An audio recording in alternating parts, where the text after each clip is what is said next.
बिस्मिल्लाहिर्रहमानिर्रहीम। Dear students, मैं आपका फ़िज़िक्स का टीचर मुश्ताक अहमद। हम चैप्टर 15 पढ़ रहे थे, अल्टरनेटिंग करंट सर्किट्स। ठीक है, हमने उन आर्टिकल्स के अंदर कुछ ना कुछ स्टार्ट की जो टर्मिनोलॉजीज़ थी उनको डिस्कस कर लिया था, सीख लिया था, समझ लिया था। ठीक है, अब हम क्या करते हैं, इन्हीं चीज़ों को प्रोसीड करते हैं।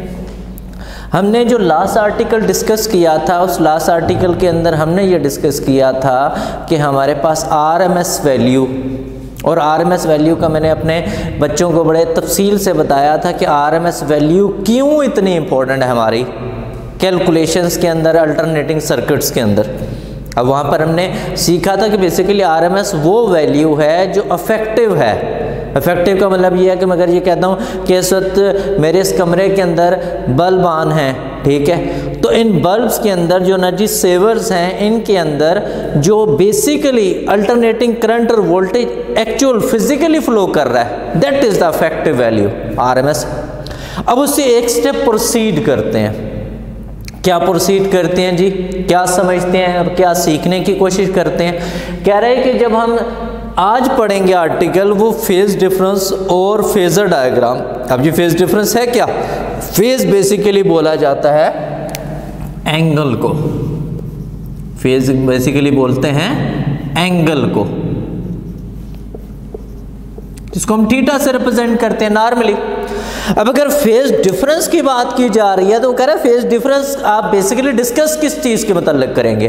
हमने कहा जी इस चैप्टर में तो अभी तक हम लोगों ने दो चीज़ें पढ़ी हैं सिर्फ, एक अल्टरनेटिंग वोल्टेज V और एक अल्टरनेटिंग करंट I। जब हमने ये दो चीज़ें पढ़ी हैं, एक को पढ़ा है वोल्टेज, एक को पढ़ा है करंट, तो अब इसका मतलब है कि अगर मुझे आज फेज डिफरेंस पढ़ना है या फेजर्स डायग्राम्स को समझना है तो वो बेसिकली इन दो चीज़ों से रिलेट करेगी, और इन दो चीज़ों को हम समझने की कोशिश करेंगे ये किस तरीके से आपस में एसोसिएट होती हैं, और ढूंढेंगे क्या कहते हैं बेसिकली फेज डिफरेंस कैसे होगा। हम क्या करते हैं जी कि वोल्टेज दिया तो करंट फ्लो हो गया, डिफरेंस कहाँ पे। हमने कहा जी कि क्या इसकी एग्जांपल मैं अपने बच्चों को कुछ ऐसे देता हूँ। अब समझिएगा, एक चीज़ समझाता हूँ। अगर मैं कहता हूँ कि यहाँ पर मेरे पास एक स्प्रिंग है,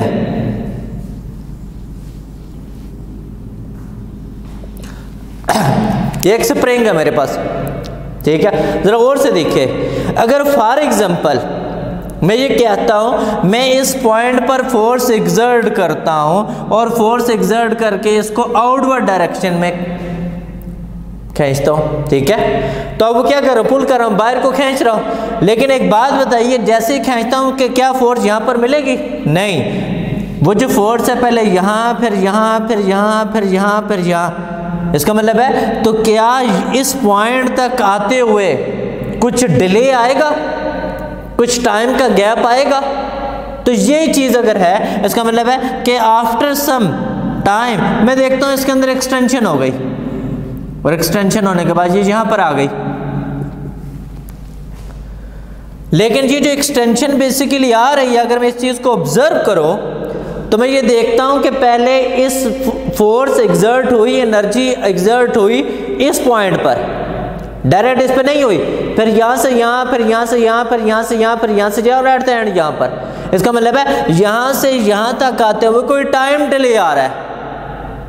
जब कोई टाइम डिले आ रहा है, इसका मतलब ये हुआ कि अगर यही काम अब अगर मैं अपने घर में लगे हुए एक स्विच के सर्किट के साथ करता हूँ, और मैं क्या करता हूँ कि जस्ट एक टर्मिनल लगा हुआ और उस टर्मिनल के अंदर आपके पास एक बटन लगा, उस बटन को मैं प्रेस कर देता हूँ फॉर एग्जांपल, और मैं कहूँ जी जैसे मैं बटन को प्रेस करता हूँ तो फ़ौरन से आगे जो मेरा एनर्जी सेवर है, जो मेरा पंखा है, वो चीज़ फ़ौरन से ऑन हो जाए। नहीं, कुछ टाइम डिले आता है।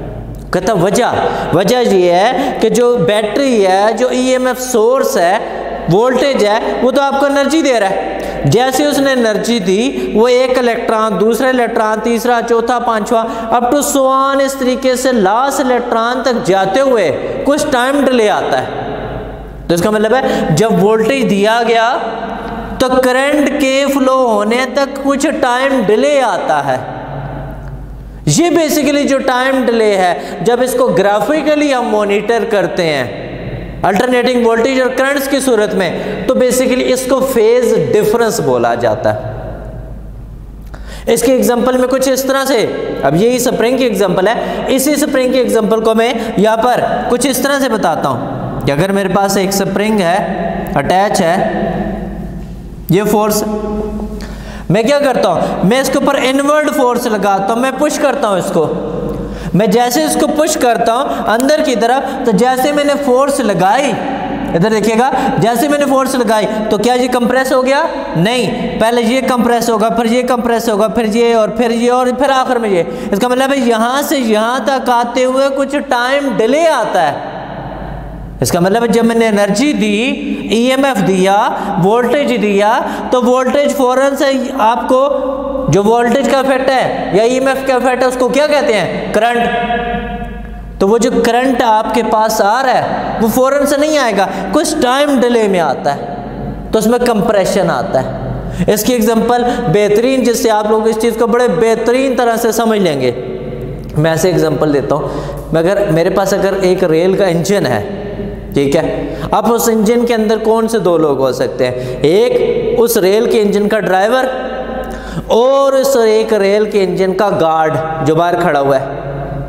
तो मुझे एक बात बताइए कि रेल के इंजन का ड्राइवर जब तक ड्राइव नहीं करेगा, क्या उसका जो गार्ड है वो आगे जा सकता है? नहीं जा सकता। इसका मतलब है जब तक ड्राइवर कमांड नहीं देगा तब तक गार्ड आगे नहीं जा सकता। तो यही चीज़ है। अगर मैं यहाँ पे कहता हूँ कि फॉर एग्जांपल ये पॉइंट है जहाँ पे रेल का इंजन मौजूद है, जिसको एक ड्राइवर ड्राइव करता है, और यहाँ पे इस पॉइंट के ऊपर, ठीक है, इस पॉइंट पे बेसिकली क्या है? गार्ड मौजूद है। अब जरा इस पॉइंट को समझिएगा, मैं आपको फेज डिफरेंस समझाना चाह रहा हूं, ठीक है। जब मैंने ये कहा कि जैसे ही इंजन, अब इस इंजन को मैं क्या कहूंगा, अगर इसी को अल्टरनेटिंग सर्किट्स की तरफ लेके जाऊं तो ये इंजन क्या है? ईएमएफ या पोटेंशियल डिफरेंस V, और ये गार्ड क्या है? Current I। जरा और से देखें कि जैसे ही इस इंजन से इस ड्राइवर ने ऑपरेट करना शुरू किया गाड़ी को, और अगर मैं डायरेक्शन यहाँ पे आपको समझाने के लिए दे दूँ, कैसे कि ये आपके पास ईस्ट है, ये वेस्ट है, ये नॉर्थ है, ये साउथ है। ज़रा और से देखिएगा, जैसे ही इसने अपनी रेल के इंजन को चलाया, ऑपरेट किया, ईएमएफ दिया, पोटेंशियल दिया, जैसे ही देखे जब ये यहाँ पर पहुँचा, ज़रा तवज्जो से देखिएगा, इंजन यहाँ पर पहुँच गया, लेकिन उसका गार्ड किधर है? गार्ड तो उसका यहाँ पर है। तो ज़रा और से देखें, इंजन किधर को जा रहा है? इधर को। गार्ड किधर को जा रहा है? इधर को। क्या इन दोनों में फेज का डिफरेंस आ रहा है? एक किधर जा रहा है? ईस्ट को। एक किधर जा रहा है? नॉर्थ को। इससे आगे चलते हैं, यहां पर मैं पहुंचा, जब मैं यहां पर आया तो जरा गौर से देखो मेरे बच्चों, ये आपके पास क्या है? इंजन है, यहां पर आ गया, लेकिन जब इंजन यहां पर है तो उसका गार्ड किधर है? यहां पर है। तो अब जरा गौर से देखें, गार्ड किधर आ गया? इधर को। इसका मतलब गार्ड किधर आ रहा है? वेस्ट की डायरेक्शन में है, ईस्ट से गार्ड किधर आ रहा है? वेस्ट को। लेकिन आपका इंजन किधर आ रहा है? साउथ को। तो क्या इन दोनों के दरमियान में फेज का डिफरेंस आ रहा है कि एक किधर जा रहा है, एक किधर जा रहा है? दोनों एक दूसरे के साथ ऐसे चल रहे हैं। हर पॉइंट में देखें, ये देखें, ये फिर यहां से चला, ये यहां से चला, ये। इसका मतलब है हर पॉइंट पे मैं देखता जा रहा हूं उनके दरमियान में एंगल का डिफरेंस आ रहा है। और कितना एंगल का डिफरेंस आ रहा है? 90 डिग्री का डिफरेंस आ रहा है। तो इसका मतलब यही चीज़ अगर मैं अपने बच्चों को समझाने के लिए कहूँ कि अगर इंजन और ड्राइवर की जगह पे यहाँ पे बैटरी का दिया गया वोल्टेज है, ईएमएफ है, और यहाँ पे गार्ड की जगह वो करंट है जो मेरे इस एनर्जी सेवर के अंदर, मेरे पंखे के अंदर, मेरे जनरेटर के अंदर, किसी भी इलेक्ट्रॉनिक डिवाइस में फ्लो करता है, तो जब तक ईएमएफ दूंगा तो करंट आएगा। और ईएमएफ हमेशा जब मैक्सिमम पे जाएगा तो करंट उसके पीछे पीछे चलता है। तो इस दौरान में आपके पास एक फेज डिफरेंस क्रिएट होता है। ठीक है, इसका मतलब ये हुआ कि अब अगर ये चीज़ एग्जांपल मेरे बच्चों को अगर समझ आ गई हो, तो इसका मतलब अगर हम अब फेज डिफरेंस को समझना चाहें, थ्रू डायग्राम समझना चाहें, तो ज़रा गौर से देखो। अब हम अल्टरनेटिंग वोल्टेज की वेव फॉर्म बनाते हैं। ये मेरे पास वोल्टेज है विद रिस्पेक्ट टू टाइम, ठीक है। लेकिन मैं ये देख रहा हूं कि जब इनके दरमियान में फेज डिफरेंस चल रहा है, तो अब इसका मतलब है जब वोल्टेज अपने 0 पॉइंट पर है, रेफरेंस पॉइंट पर है, तब करंट मौजूद नहीं है, क्योंकि कुछ टाइम डिले आ रहा है। तो जब कुछ टाइम डिले आ रहा है, इसका मतलब है अगर अब मैं यहाँ पे करंट को रिप्रेजेंट करना चाहूँ, तो करंट को कहाँ से रिप्रेजेंट करूँगा? जब सर्किट के अंदर, जरा गौर से देखिएगा, मैं इन पॉइंट्स को इस तरीके से ड्रा कर देता हूँ अपने बच्चों के लिए, ताकि इसको अच्छे से समझ सकें। ज़रा गौर से देखिएगा अब कि जब मेरा वोल्टेज अपनी पीक पर था, वोल्टेज अपनी पीक पर था, उस वक्त करंट यहाँ से इनिशिएट हुआ। सो इसका मतलब है कि यहाँ पे इस पूरे पोर्शन के दौरान हमें करंट कहीं नहीं दिख रहा। सो ज़रा गौर से देखें,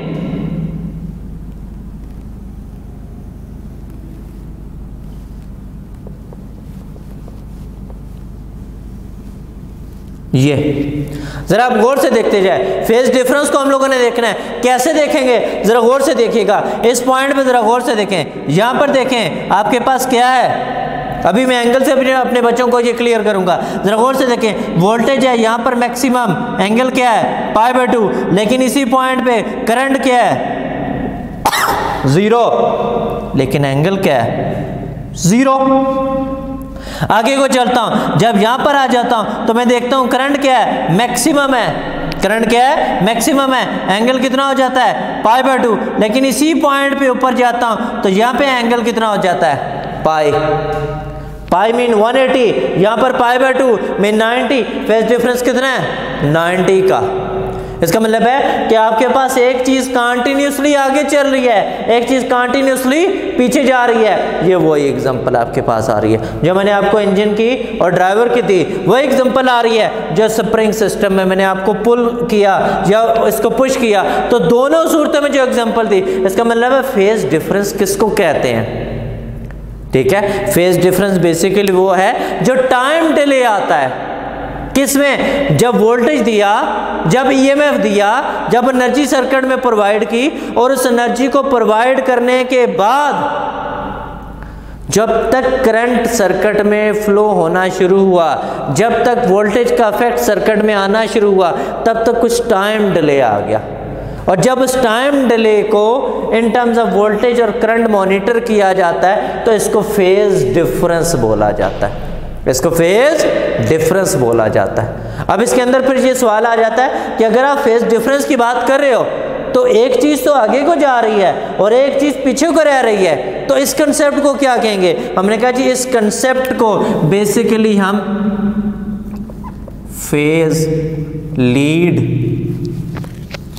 और फेज लैग के नाम से जानते हैं। अब लीड का मतलब है जो आगे चला गया रेस के अंदर, जैसे इंजन हमारा आगे चला जाता था, गार्ड उसके पीछे होता था, ड्राइवर आगे गाड़ी को चला रहा है, तो ड्राइवर आगे है और उससे जो पीछे है। अगर आप इंजन के कंफ्यूज होते हैं तो आप इस तरह समझ लें, एक कार है हमारे पास।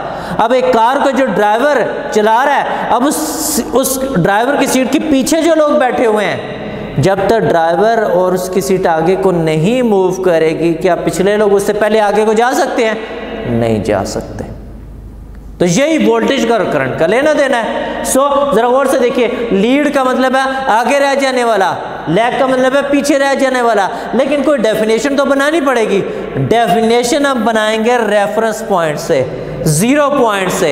ये देखें जरा, ये रेफरेंस पॉइंट है, लेकिन इस रेफरेंस पॉइंट के ऊपर करंट तो मौजूद ही नहीं है। ठीक है, या आप ये भी कह सकते हो कि करंट का नेगेटिव हाफ है, लेकिन आगे जाके तफसील से अपने बच्चों को बताऊंगा। इसका मतलब यह है कि अगर हम फेज लीड और लैग को पढ़ते हैं, तो यहाँ पे क्या है, that quantity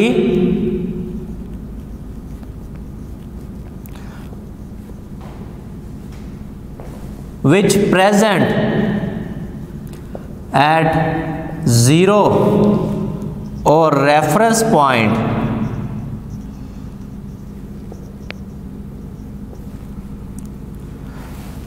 earlier is called phase lead। कि बेसिकली वो क्वांटिटी जो जीरो या रेफरेंस पॉइंट पे पहले मौजूद होती है वो कहलाती है फेस लीड। तो फिर लैग का मतलब है पीछे, जो रेस में पीछे रह गया, जब लैग को पढ़ा तो इसका मतलब है the quantity which present at 0 or reference point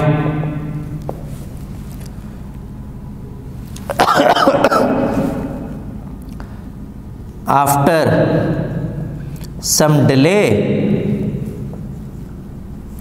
called phase lag। कि बेसिकली वो क्वांटिटी जो पीछे रह जाती है 0 पॉइंट से, उसके अंदर कुछ डिले आ जाता है, 0 पॉइंट पे नहीं पहुंच पाती, उसको लैग कहते हैं। जैसे प्रेजेंट केस में अगर हम बात करते हैं तो प्रेजेंट केस में वोल्टेज लीड करता है, करंट लैग करता है, लेकिन कितना? अभी तो हम लोगों ने इस सर्किट डायग्राम से देख के कह दिया π/2 मीन 90 डिग्री, π/2 मीन 90 डिग्री। लेकिन यही चीज बच्चों अगर आपके ईटीआ के अंदर, आपके एमसीक्यूज के अंदर, बोर्ड के अंदर कंसेप्चुअली आ जाए और इस तरह से कोई वेव बनी हुई आ जाए, तो उसको फिर हम वहां पे कैसे देखेंगे? उसको देखते हैं अभी और उसको समझते हैं कि ये तो डायग्राम को देख के पता लग रहा है, लेकिन क्या हमारे पास कोई ऐसा फार्मूला है जिसकी मदद से हम इन चीज़ों को एसोसिएट कर सकें, ढूंढ सकें? जरा आइए देखते हैं उन चीज़ों को, और उन चीज़ों को देखने से समझने की कोशिश करते हैं। जरा गौर से देखिएगा आप, ये मैंने वोल्टेज क्या बना दिया, इसी पर लाइंस ड्रा कर दी।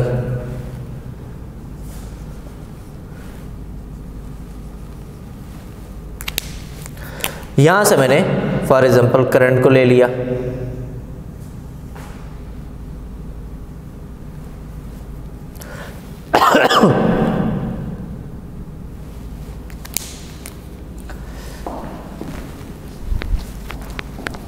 इसको ठीक कर लेते हैं यहां से।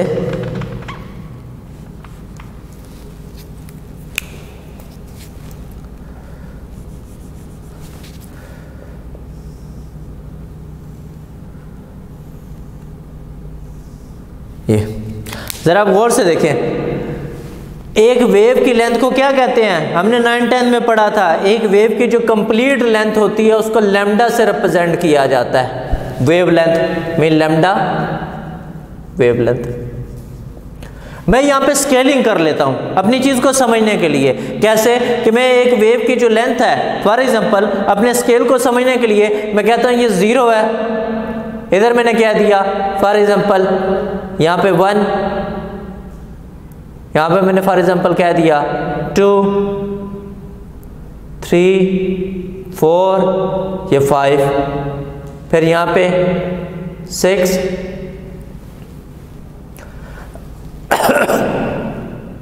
7, 8, इसी तरह से आगे चलते जाएंगे 9 और ये 10। ठीक है, और इन तमाम को मैंने कह दिया कि ये मेरे पास स्केल है इन सेंटीमीटर। ये स्केल आपका इन सेंटीमीटर 6, 7, 8, 9, 10।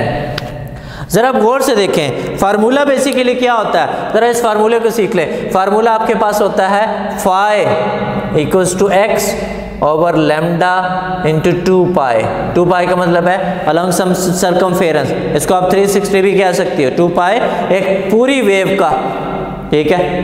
तो आप ज़रा गौर से देखें, मैं एंगल निकालना चाहता हूँ, डिस्प्लेसमेंट मेरे पास इन सेंटीमीटर मौजूद है। ज़रा गौर से देखें कि जब मेरा करंट स्टार्ट हुआ यहाँ पर, तो उस वक्त ज़रा गौर से देखिए 2, ये जो पीक वैल्यू है, वोल्टेज कहाँ पे था, 2 से आगे है, 3 से पीछे है, 2.5। ठीक है, कि जब मेरा करंट यहाँ पर मौजूद है, मैं देखना चाह रहा हूँ कि वोल्टेज कितना लीड कर रहा है करंट के ऊपर। तो ज़रा गौर से देखें, x बेसिकली क्या आ रहा है, 2.5। एक वेव की लेंथ कितनी है, चाहे ये वेव है चाहे ये वेव है, क्यों, क्योंकि हम अल्टरनेटिंग वोल्टेज और करंट के अंदर कहते हैं same frequency, same frequency same wavelength. इसका मतलब है इनकी फ्रिक्वेंसी भी सेम है, इनकी वेवलेंथ भी सेम है। सो एक वेव की लेंथ कितनी है इन सेंटीमीटर, एक वेव की लेंथ तो बेसिकली 10 सेंटीमीटर है। इसका मतलब है लैम्डा क्या है, 10 इंटू 2 पाई। इधर से मल्टीप्लाई करें तो आप जब इस फाई को कैलकुलेट करते हो, 2.5 इंटू 2 पाई की जगह आप 180 पुट कर दें, डिवाइडेड बाय 10। ठीक है, तो ऑटोमेटिकली जब आप इसको कैलकुलेट करते हो तो ये आ जाता है π/2 और 90 डिग्री। क्या आपके पास क्या आ रहा है, ये बेसिकली लीड और लैग का फार्मूला आ गया कि हम किस तरह से अल्टरनेटिंग करंट्स के अंदर अल्टरनेटिंग वोल्टेजेस और करंट्स, इनका जब रिलेशन देखते हैं लैग और लीड का, तो ये आ जाती है। अब इसी तरह से फिर जो सेकंड हमने वहां पे लिखा था फेजर डायग्राम, तो हमने देखा कि एक चीज लीड कर रही है, एक चीज लैग कर रही है। इसका मतलब है जो लीड कर रहा है वो कौन था, वोल्टेज, जो लैग कर रहा है वो कौन था, करंट। इसका मतलब है अगर मैं एक्सिस बनाता हूं तो जीरो एक्सिस पे कौन है, जो लैग करता है, करंट आई, लेकिन लीड कौन करता है, वोल्टेज। वो कितना है, वो वर्टिकल एक्सिस पर है, पर कितना लीड और लैग कर रहा है, π/2 90 डिग्री। ठीक है, that is called phasor diagram. कि बेसिकली आपने इसको फेजर डायग्राम, इसका मतलब है कि हर इलेक्ट्रॉनिक सर्किट में जब भी हम फेज डिफरेंस की बात करते हैं तो बेसिकली हम डिफरेंट इलेक्ट्रॉनिक सर्किट्स के अंदर वोल्टेज और करंट को देख रहे होते हैं। कभी हम ये देखते हैं कि वोल्टेज लीड कर गया, कभी हम देखते हैं कि करंट लीड कर गया। कैसे, आगे हम जो लेक्चर्स पढ़ेंगे उनके अंदर हम एसी थ्रू कैपेसिटर्स को पढ़ेंगे, एसी थ्रू इंडक्टर को पढ़ेंगे, एसी थ्रू रेजिस्टर को पढ़ेंगे, और फिर इन्हीं के कॉम्बिनेशन आरसी, आरएल और सीरीज सर्किट्स को देखेंगे। तो आप देखेंगे किसी जगह पे वोल्टेज लीड करता है, किसी जगह पे करंट लीड करता है, लेकिन उसके फिर आगे रीजंस भी। इसका मतलब है लीड और लैग के कंसेप्ट को पढ़ना इसलिए ज़रूरी था कि जब किसी भी इलेक्ट्रॉनिक सर्किट के अंदर हम डिफरेंट इंस्ट्रूमेंट्स को पढ़ेंगे, चाहे वो कैपेसिटर हो, चाहे वो रेजिस्टर हो, चाहे वो इंडक्टर हो, या इनके कॉम्बिनेशंस हो, तो हम देखते हैं कि किसी जगह पे कोई क्वांटिटी लीड कर रही होती है, किसी जगह पे कोई क्वांटिटी लैग कर रही होती है। तो फेज डिफरेंस का आर्टिकल इसलिए पढ़ना ज़रूरी था कि बेसिकली जब हम इसको फिजिकली मॉनिटर करते हैं तो कोई चीज़ आगे को दिखती है और कोई चीज़ पीछे को दिखती है। ठीक है, तो ये एंगल का फार्मूला बेसिकली आपने याद रखना है कि phi equals to x over lambda is to 2 pi. अगर आप कहें कि सर क्या हमेशा ऐसा डिफरेंस होता है, नहीं, ऐसा डिफरेंस नहीं है, चेंज भी हो सकता है। कैसे, ज़रा गौर से देखें। मैं कहता हूँ फॉर एग्जांपल वोल्टेज मेरे पास ये मौजूद है, करंट को मैं लेता हूँ,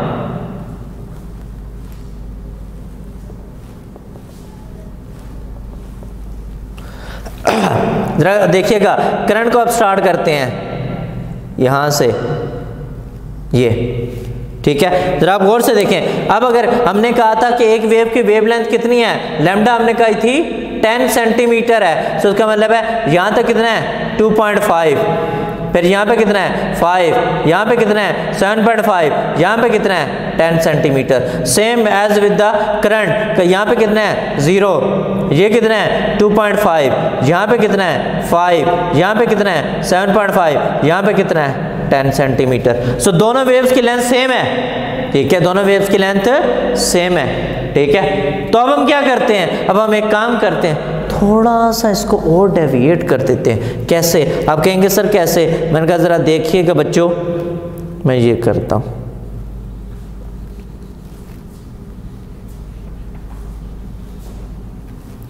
मैं अब करंट को बजाय कि यहाँ से शुरू करने के, मैं इसको यहाँ से शुरू करता हूँ। तो अब ज़रा मेरे बच्चे गौर से देखें कि जब मैं इस वोल्टेज और करंट को, ये वोल्टेज है ये करंट है, मॉनिटर करता हूँ कि क्या हमेशा 90 आंसर आएगा, नहीं, फेज डिफरेंस आपके पास डिफर हो सकता है। ज़रा गौर से देखें कि जब करंट आपके पास यहाँ था तो इसका मतलब ये वैल्यू अब क्या हो गई, ये 0 हो गई, ये 0 हो गई, इसका मतलब है ये 0 है। तो अब ज़रा इन पॉइंट्स को दोनों को मिलाओ ज़रा यहाँ पर, ठीक है। जब इन पॉइंट्स को देखते हैं ये 0 है, ये 5 है, इसका मतलब ये 5 सेंटीमीटर है। तो मैं फार्मूले में पुट कर देता हूँ, 5 आपके पास क्या है, x ओवर लैम्डा इंटू 2 पाई। x क्या है मेरे पास, x बेसिकली जितना लीड कर रहा है वो कितना है 5, लैम्डा कितना है 10 इंटू 2 पाई। और जब मैं बच्चे इसको कैलकुलेट करता हूँ तो 5 2 2 ने 2 को कैंसिल कर दिया, 5 कितना आया पाई। ज़रा गौर से देखें, क्या वोल्टेज करंट पे पाई डिग्री लीड कर रहा है। इसका मतलब है ये फार्मूला हर इंस्टेंट पे मुझे लैग और लीड का कंसेप्ट निकाल के दे रहा है। उम्मीद है बेटा आपको ये इंपॉर्टेंट आर्टिकल फेज, लैग और लीड का समझ आया होगा और इस फार्मूले की मदद से यकीनन बहुत अच्छे से आपको क्लियर होगा। इंशाल्लाह नेक्स्ट लेक्चर में मुलाकात होगी, तब तक अल्लाह हाफिज़।